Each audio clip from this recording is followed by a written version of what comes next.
Hello, ladies and gentlemen. Welcome to my YouTube channel. If you like what you see in this video, leave a like, comment, subscribe. So today I'll be taking a look at Lords of the Fallen 2023 edition, which is essentially a reboot of the 2014 game. So Lords of the Fallen 2014. This game is an Unreal Engine 5 title as opposed to the original game, 2014 game, which used the Deca 12 engine, I believe. So it was a custom in-house engine. This game was notorious at launch for having performance issue, the 2023 edition. So I'm here to take a look at it just to see how the game performs now in 2026. Keep in mind the latest version is installed, which is version 2.5.460. So, I took a look at this game originally when it came out, played it on my 3440 by 1440p ultra wide display. I'll be taking a look at that momentarily just to see the difference in performance. So looking at the game, this is it. When I first took a look at it at launch, you can see the settings. I'm using DLSS quality. Everything's set to ultra. You can see the resolution is 3440 by 1440p resolution. So at the time of launch, ultra graphical preset was the highest preset you could use. But now it's cinematic. So this is the settings page, just taking a look at the game. So here I am in the main game itself. You can see everything maxed out, DLSS quality.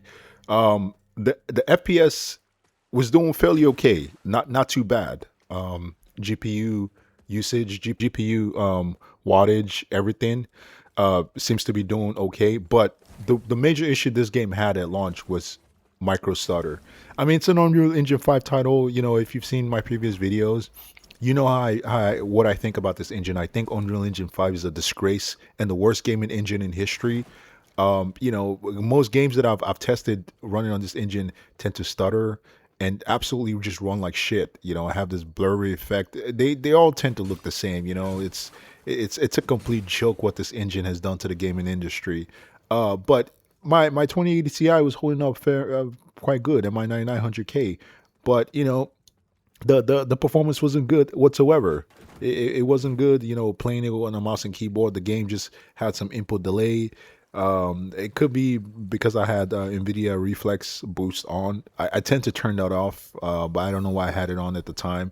But you can see FPS right now is in the 70s, which is not bad. Not bad at all, considering this is ultra wide 3440 by 1440 display.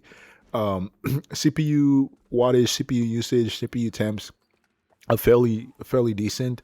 GPU VRAM, under 6 gigabytes. System memory is under 16 gigabytes, so fairly good. Not too shabby for an Unreal Engine 5 title. So this is using nanites and Lumen, the typical spaghetti code Unreal Engine 5 feature that tends to run like shit. That could explain the stuttering. So looking at the game, the Umbral world, you can see like the performance is a lot worse than if you go out into I don't know, the world of the living, whatever it's called. You can see FPS is roughly 20 FPS slower than the human world. I'm fairly new to this game, so I don't know what the exact term is. But yeah, I mean, what can I say? This is the game at launch. So I'm just gonna take a look at the game, how it runs in 2026, 3 years later, using the latest version. Just for shits and giggle, this is the 2014 version. Nvidia PhysX, absolutely crazy technology back in the day. You can see this is DirectX 11. This is the original game, so the 2014 edition, as I mentioned. Running the same setup, my 2080 Ti 9900K overclocked to 5 gigahertz. You can see the frame time is crazy. This is with the Nvidia turbulence, physics, and all that stuff. You see it later in the video with the particle effects with the boss. You can see when this enemy strikes with the sparticles from the sword, and you can see, looking at this cutscene, you can see all the nice Nvidia physics technology. These are technologies that I like, that I miss. I don't care about fake ray tracing. Ray tracing can be done using planar reflection. A lot of games have done that for decades. I don't care much for ray tracing. And yeah, I mean, just look at the particle effect, GPU accelerated particle effect. These are things that I enjoyed in the last generation of gaming. Like instead of all these fake frames and fake pixels like DLSS, FSR, XCSS, and frame gen, like all that crap. I don't care for that crap. This is what I like here, Nvidia PhysX. But yeah, you can see that this game was actually quite challenging, even more so than the 2023 edition. um, this is the first boss in the game that I encountered, and I was able to take him down, but it took me maybe a couple of tries, and this boss fight lasted several minutes. Yeah, but you can see the movement, the animation is fairly good for a 2014 game, but the movement certainly is a lot slower than the 2023 edition. But I guess they went back to the drawing board and redid the entire thing. They could have called it a different title. They didn't need to call it Lords of the Fallen. Um, but honestly, I kind of prefer the 2014 game. I got much further into this game than I did the 2023 edition. Yeah, you can see, look at the physics from the sword that as this enemy is swinging the sword around. Absolutely beautiful. But you can see this game is currently sitting at mixed review on Steam with 820 in total. Overall reviews is 20,329. Game was released October 13, 2023. Published and developed by CI Games. So as far as like the actual price, this game is $30 on Steam. And the recommended system requirement, the game does recommend the i7 8700. Ryzen 5 3600, 16 gigabytes of overall system memory. As far as like the graphics card, it recommends the Nvidia RTX 2080 or the Radeon RX 6700 DX12 version. 45 gigabytes of SSD required, and the recommended hardware is based on settings of 1080p and high settings. So you can see this game has the latest version, is version 2.5. To be exact, is version 2.5.460. There hasn't been any patch since then. So I'm just here to take a look at the game on Steam just to see how it performs. I got this game for cheap a few months ago. I believe a couple months ago. I got it for dirt cheap. So, it's been on my endless backlog of games that I need to play. So I'm just here to take a look at it. So keep in mind, the actual performance metrics, the game during gameplay is recorded using ShadowPlay. So what you see during the performance overlay, subtract 5 FPS, Nvidia ShadowPlay tends to incur performance loss. And you can see I have the latest Nvidia driver, which was released Tuesday, June 16th, 2026, driver version 610.62. So yeah, I'm just gonna take a look at the settings and then hop into the game and see how it performs. So here I am taking a look at the settings, playing at 2560 by 1440p resolution. You can see the game does have DLSS. I have that set to quality at the moment. I will be taking a look at DLAA momentarily. So you can see it does have FSR support for FSR4 and XCSS, Intel XCSS. So the highest graphical preset is what I'm using, cinematic preset, and then I have the post-processing turned off, motion blur, film grain, and chromatic aberration, just for a clearer image. That's what I tend to do nowadays. All right, so here I am in the game, taking a look at the performance. So this is with everything set to cinematic, DLSS quality. So I started a new game actually, from scratch. It's been 3 years, almost 3 years since I played this game. So I was trying to get familiar with the combat. So just full context here, disclosure, I'm not really the biggest Souls-like game fans. I remember I played Demon Souls back in 2008 when it launched on my PlayStation 3. And yeah, that game kicked my butt, and ever since then, I kind of, laid the series to rest. I haven't really played any Souls games. I think I played a little bit of Dark Souls 1 way back when, but honestly, I haven't really spent much time playing any Souls games or Souls-like games until recently, when I got a PlayStation 5 last year.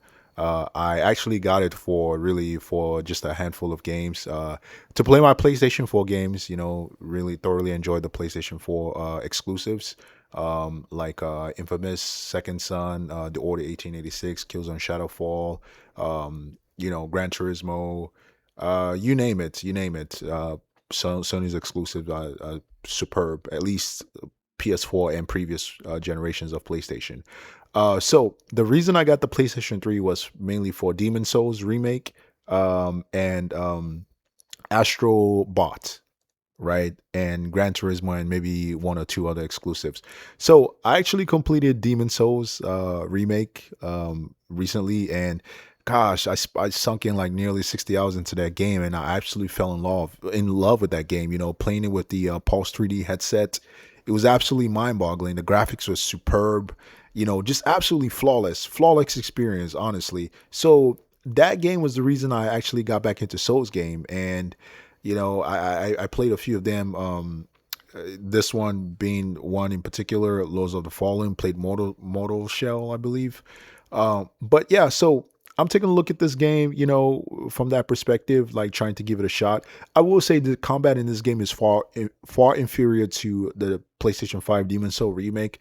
That is, in my opinion, the best Souls game of all time, by far, not even close. It looks superb, it runs flawlessly, and the audio is just absolutely fantastic. It takes full advantage of the haptic feedback of the PlayStation 5 controller and the adaptive triggers and all that stuff. Absolutely flawless experience. But that's not what I'm here to talk about. I know that was a long context, but I wanted to just kind of give you a perspective of where I'm coming from as far as like Souls games. I don't have too many experience except what I just mentioned.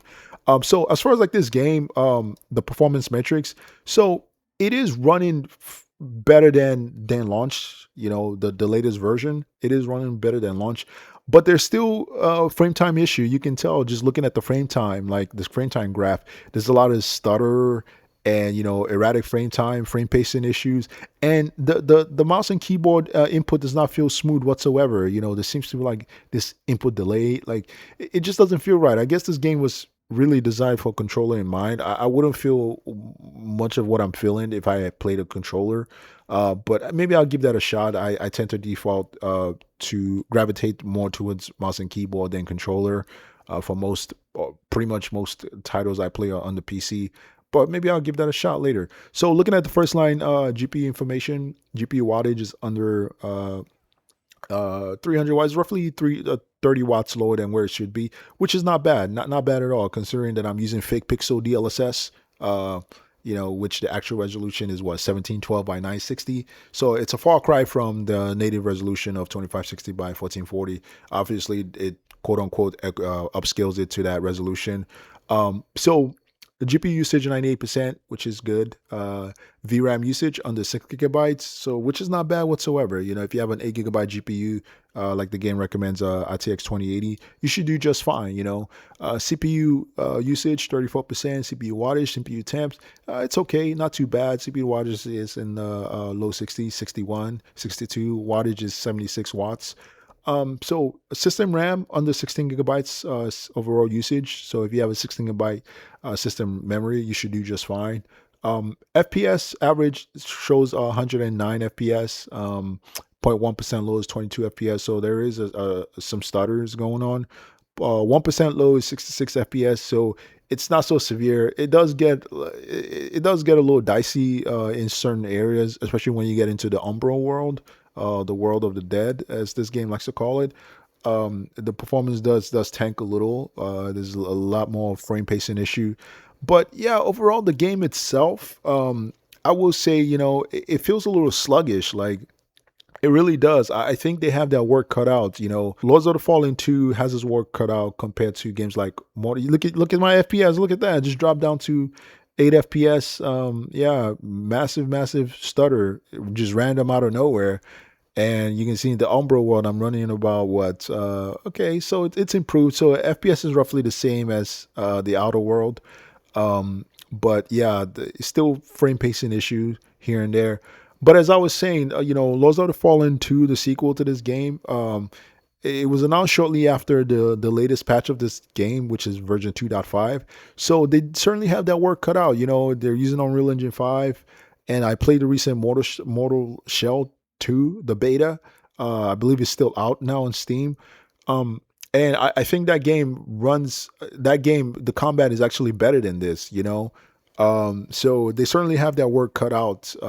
As far as like the sequel, those two are basically going to be competing head to head, just for the Souls audience, Souls fan audience, whatever you want to call them.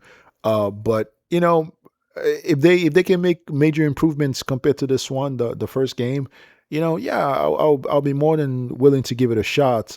But honestly, it's still using Unreal Engine 5, the worst gaming engine in history. So I don't expect the performance to be that much better. It took them what, 2 years 2 years, maybe a little bit more, just to sort of like get this game in a playable situation. Like the FPS at launch, this game was terrible, absolutely atrocious. It was the frame time, more than anything that hindered the gaming experience. When I took a look at the game when it first came out. So I kind of like just set it aside. I wasn't really too interested. I actually got a refund, and I just picked this up a couple months ago. I think I got it for like $8, and I added it to my backlog of games that I'll take a look at. And here I am, months later, taking a look at it. So yeah, I mean, yeah, the frame rate does feel it is better, almost triple digits. But again, it's just the way the game feels. Like something about the game just feels off. Like the I don't know what is the animation. It's certainly the responsiveness. It doesn't feel as responsive as definitely Demon Souls on the PS5, and that game is running at a locked 60 FPS compared to this one that is almost 40 FPS higher. But it just doesn't feel right. Maybe like I said, this game was intended to be played with a controller as opposed to a mouse and keyboard. But yeah, I mean, not really much else to say. Really not much else to say. You can see the performance metrics on screen. So, what I'm gonna do is, I will take a look at this game later on with DLAA. DLAA, I believe, ran about 20 to 25 FPS slower than DLSS quality. And the hitching, the traversal was just abysmal when I got into certain areas. You'll see later on in this video. So, the performance is a mixed bag. I guess that explains why the game has mixed review on Steam. Like, that makes me wonder why game developers keep using Unreal Engine 5. Like, it took them 2 years just to sort of like get this game in a somewhat playable situation. And, I just don't get why they keep using this garbage engine. I'm going to leave you with some more gameplay videos. And just take a look at the game. If it's for you, by all means, give it a shot. If you like what you see in this video, leave a like, comment, subscribe. Take care.